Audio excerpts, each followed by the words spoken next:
On February 9th, 2004, Maura Murray woke up like any other college student. She was 21 years old, smart, athletic, and studying nursing at the University of Massachusetts Amherst. To the people around her, nothing seemed unusual. She went to class, checked her emails, and interacted with classmates like always. But beneath the surface, something wasn't right. Earlier that day, Maura had received troubling news. She became visibly upset while at work and had to be escorted out by her supervisor. When asked what was wrong, Maura simply said, "My sister." No further explanation. That single sentence would later become one of the many unanswered questions in her case. That afternoon, Maura searched online for directions to Vermont and New Hampshire. She also looked up rental cabins and hotels. Soon after, she emailed her professors, claiming there had been a family emergency and that she would be away for a few days. The strange part? There was no confirmed emergency. By evening, Maura packed her belongings into her car. She withdrew almost all the money from her bank account, bought alcohol, and began driving north. She never told her friends where she was going. She never booked a hotel, and no one would ever hear from her again. What happened next would turn this quiet college student into one of America's most haunting missing person cases. Maura's car was a black Saturn sedan, already damaged from a recent accident. As she drove north into New Hampshire, the weather worsened.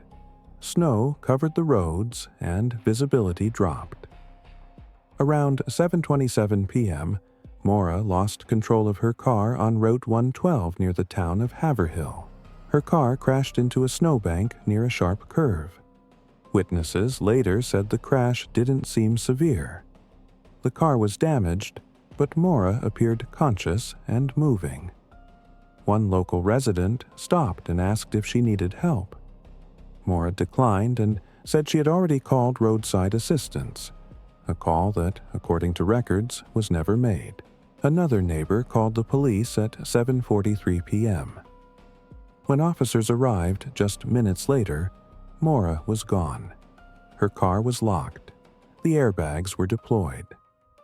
Inside the vehicle, police found her belongings, school books, makeup, and alcohol. There was no sign of a struggle. The most unsettling detail? The window of time. Maura vanished in less than 10 minutes. No footprints were found leading away from the scene. No blood. No clear direction of travel. It was as if she had stepped into the darkness and simply disappeared. Police immediately began searching the area. Canine units were brought in, but the dogs lost Maura's scent about 100 yards from the crash site, right in the middle of the road. This suggested one chilling possibility. She may have gotten into another vehicle, but if she did, whose car was it? No confirmed sightings were reported. No witnesses saw her walking. No one heard screams or signs of distress. The area was rural, quiet, and surrounded by dense forest. Some investigators believed Maura may have wandered into the woods to avoid a DUI arrest, since alcohol was found in her car. Others argue that the freezing temperatures and deep snow would have made survival impossible for long. Yet extensive searches found nothing. No clothing. No backpack. No remains. Her family refused to believe she simply ran away. Maura was close to her loved ones. She had plans for the future. And she left behind her phone, wallet, and credit cards, items no one willingly abandons forever. The lack of evidence became the most terrifying clue of all. Maura's father, Fred Murray, became the face of the search. He returned to the crash site repeatedly, walking the roads, knocking on doors, refusing to give up. Her family hired private investigators and challenged the police's early conclusions. They questioned why the scene wasn't secured longer, why certain nearby homes weren't searched immediately, and why potential witnesses weren't questioned more aggressively. One local resident, a bus driver, reported seeing a young woman matching Maura's description shortly after the crash. Another neighbor claimed to have heard noises outside. But none of these leads produced solid answers. As time passed, suspicion grew, not just of strangers, but of those who may have been nearby that night. The family believed Maura could not have vanished without someone knowing something.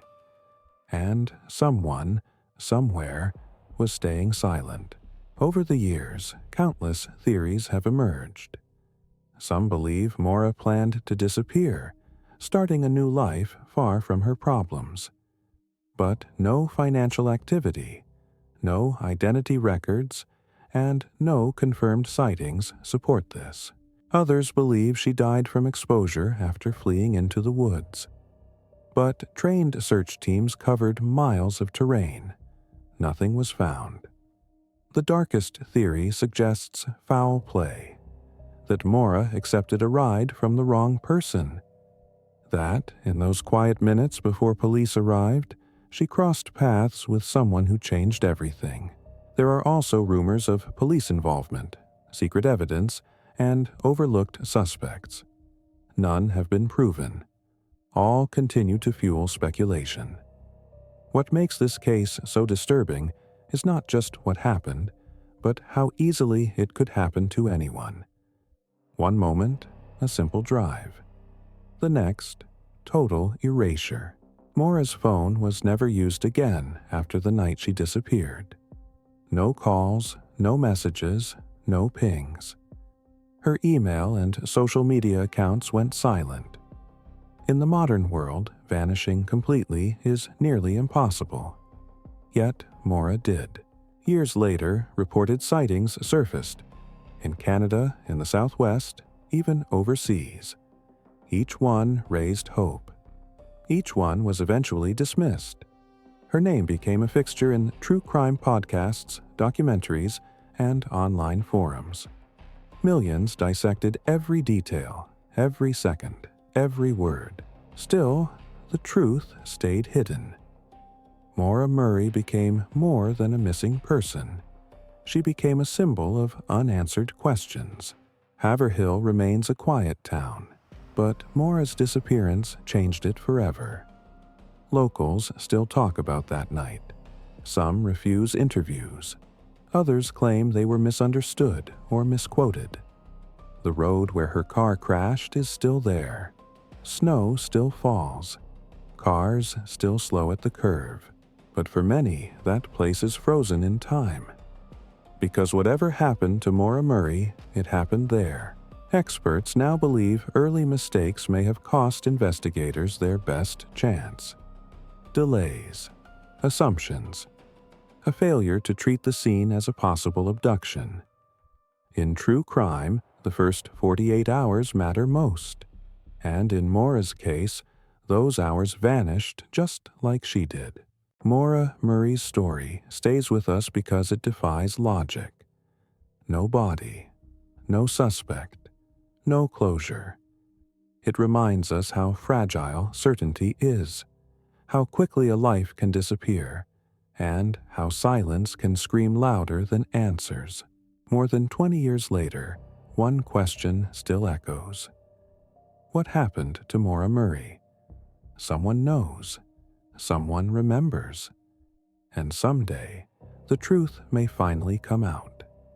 Until then, her story remains unfinished.